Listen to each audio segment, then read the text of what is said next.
Sorry, this is Stephanie again, another episode of Live from My Desk. This is the special edition of Live from My Desk with SNA Vice Presidential candidate Lori Adkins. So, Lori, sorry, I don't know what happened. So now Lori is in on this. So we are going to add her into, yes, and bring Lori works and we get it done. So just so you guys know, this is the first time SNA candidates are being interviewed live via Facebook by us. And Hello. Lori, hi. Hi. Oh no, you were upside down. Well, can you see me now or? Okay. Here, I will. Yes, I think that's. Can you see me? Am I normal? Yes, I can see you. All right, and perfect. Well, thank you for being our first special guest. I'm very excited about this. Amanda is too. So, we are just to give everyone an idea of this format. So, all candidates have the same questions. You guys will have the same amount of time. And yeah, we just really, Amanda and I really just want to use this 4-week series as a way for SNA members to get to know you guys a little bit better, because one thing that we found in talking with other next gen professionals is that they saw all of these names on the ballot, but they weren't really sure who you guys were, especially, seeing you guys on the national stage where you see everyone listed in committees and people are just like, we don't know who that is. So we're really excited that you guys are troopers and doing this, embracing technology. And so I love it. And as you can see, even with Amanda and I doing this every single week, it never fails.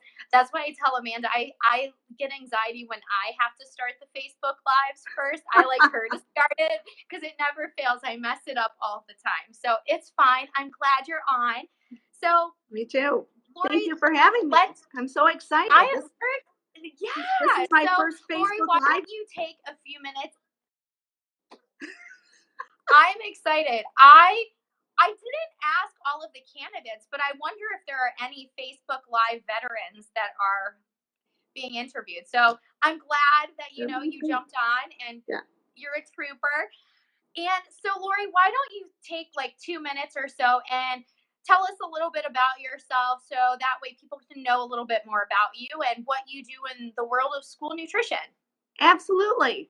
Well, again, thank you, Stephanie, for having me on Facebook Live. This is so thrilling. My name is Lori Adkins. I'm the child nutrition consultant here at Oakland Schools. Oakland Schools is a intermediate school district that serves 28 local districts in Oakland County.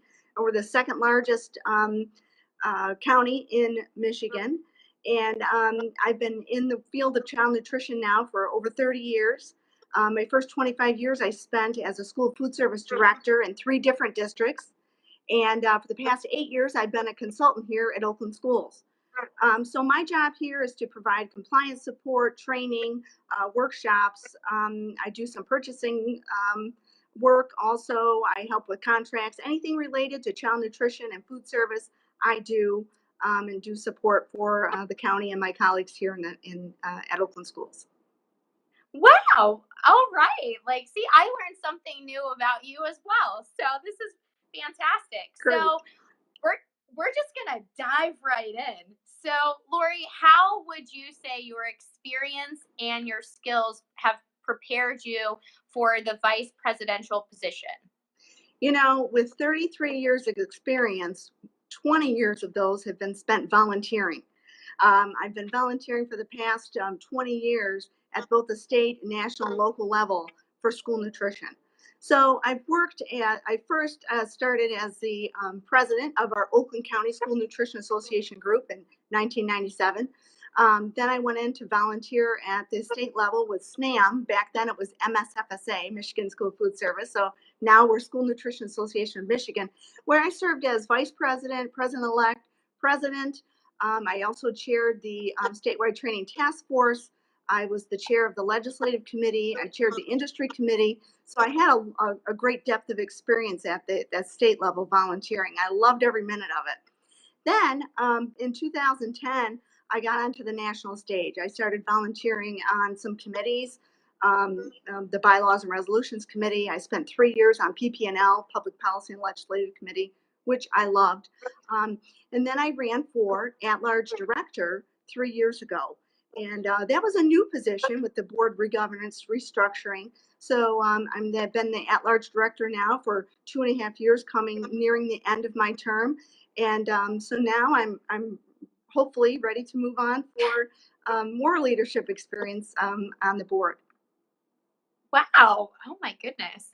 That is impressive. So let's see. You may have known. So Amanda actually wrote an article for School Nutrition Magazine back in the fall about the importance of diversity and inclusion. And so diversity has obviously been a hot topic, Right. not just in nutrition, but in various aspects. What is your plan to reach out to those individuals and give them a path towards inclusion?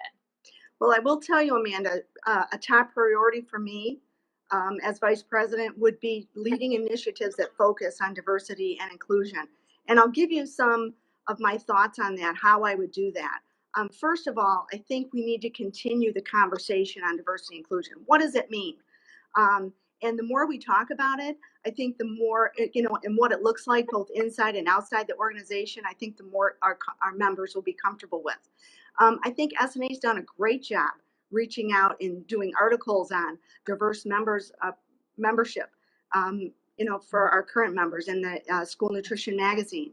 I know Reggie Ross, a colleague of mine, both as at-large directors, we led some discussions at National Leadership last year on diversity and inclusion and just got that conversation going. And in fact, we just had a short open air conversation at SNIC just last month, where we led a short group discussion on diversity inclusion and what that means, and just hearing the examples of what people are doing in their district and in their state associations for engaging their members along this line is wonderful. So what I'm proposing, other than continuing the conversation, I'd also like to start a strategic task force formed around diversity and inclusion, and charge that task force with the oversight of development of diversity and inclusion training resources and materials, and then also, and have those materials, of course, aligned with our SNA 6 core values. Then that task force would also provide and identify inclusivity gaps that we might be having as perceived by our members. So their task would be to figure that out. I'd also like to see a robust diversity and inclusion training for our board of directors. A little more robust. And then also, I would like to propose a formal mentorship program that would, again, pair diverse members with other members throughout the association to provide mentors and mentees a chance to connect and have them connect electronically, maybe face to face, and have those opportunities for people to work with, like a young person who's just starting out, maybe connecting with somebody who's more of a veteran that has had it and that were in those same shoes. Maybe it was a young chef, a young dietitian, somebody from the business world entering into child nutrition. Can we pair those folks together to help, make them feel included and supported as a member?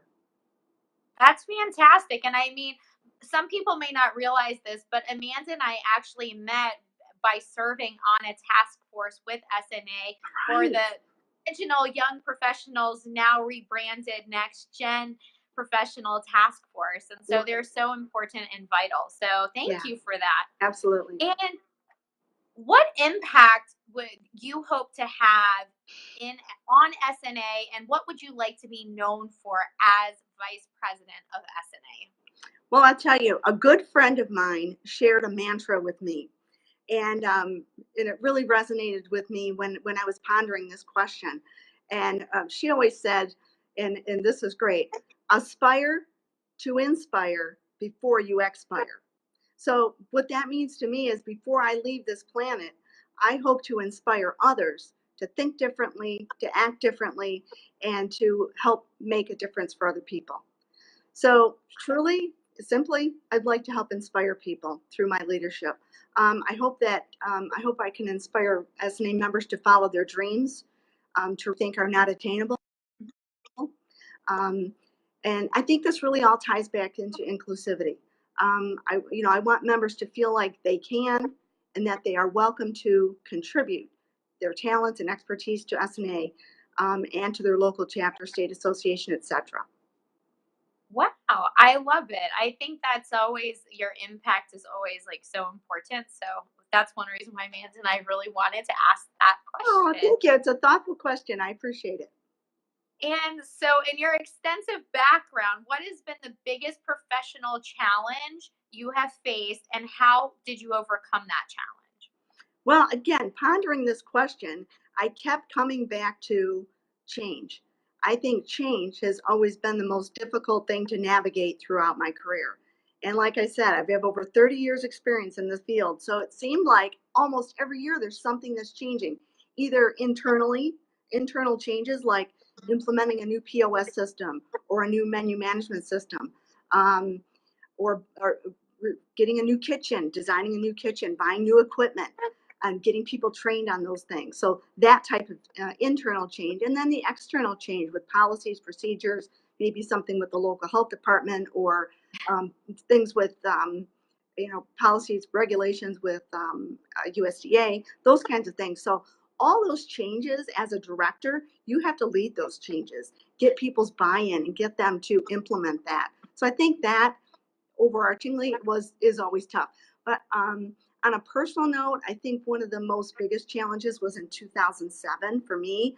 I went back to graduate school that day, and Oh, that year, I was actually inspired, and I will tell you this shortly. I was inspired by a talk I went to, a session I went to at CNIC, which was back in the day CNIC, SNIC in Orlando, Florida. So that was an industry conference in 2007.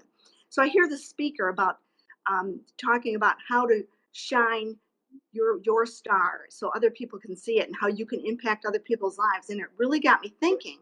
So I leave the session and I see a colleague in the hallway, and she nudges me and says, "You need to go back to school and get your master's degree."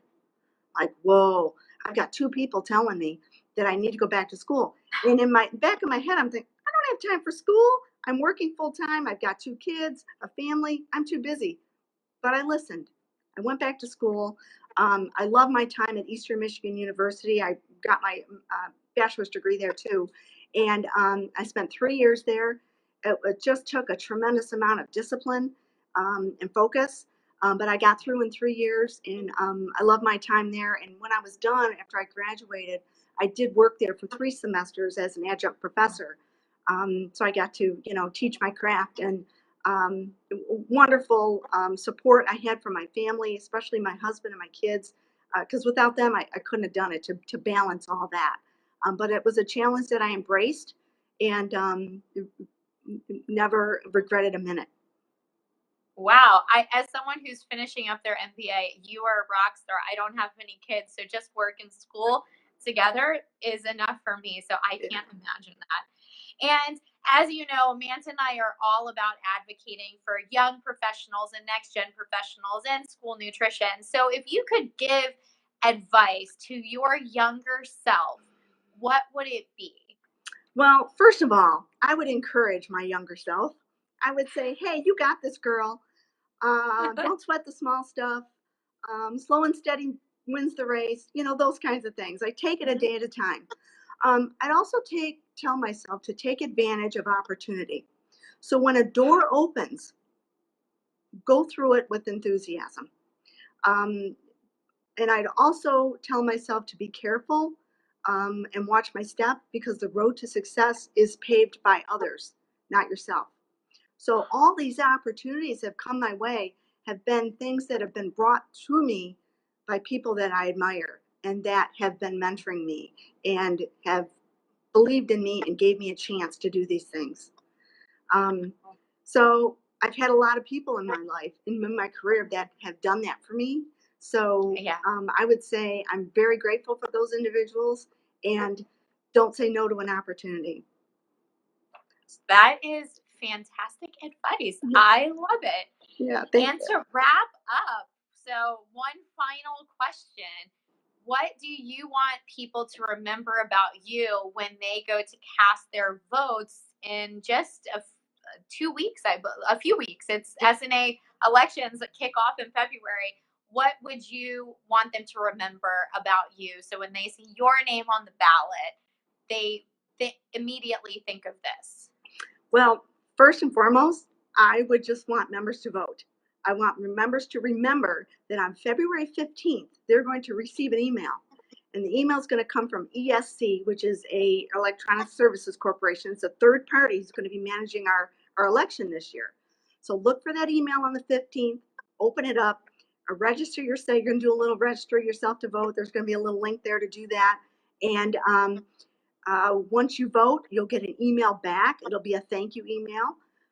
So the voting process will be very simple and straightforward this year. So please remember to vote, number one. And number two, secondly, I would like to ask for your vote. My personal mission is to help others advance child nutrition and to help lead our association in the great work they're doing to again advance our profession and to get healthy food to kids every day so we can help support the learning that occurs in the classroom. So I would ask for your vote. And it would be a privilege and an honor to continue serving as leadership for SNA as your vice president. Thank you. Well, thank you, Lori, for being our first interviewee. My pleasure.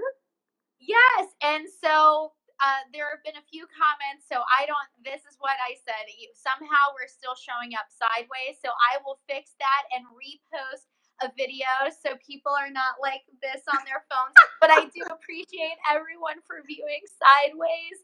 Goes to show. And yes, and you can check Amanda and I out on Tuesday for a regular edition of Live from My Desk. And then I will be back here next Thursday at 3:30 to interview our second vice presidential candidate. So once again, thank you, Lori. I appreciate you being the first trooper, and you finished your first Facebook Live.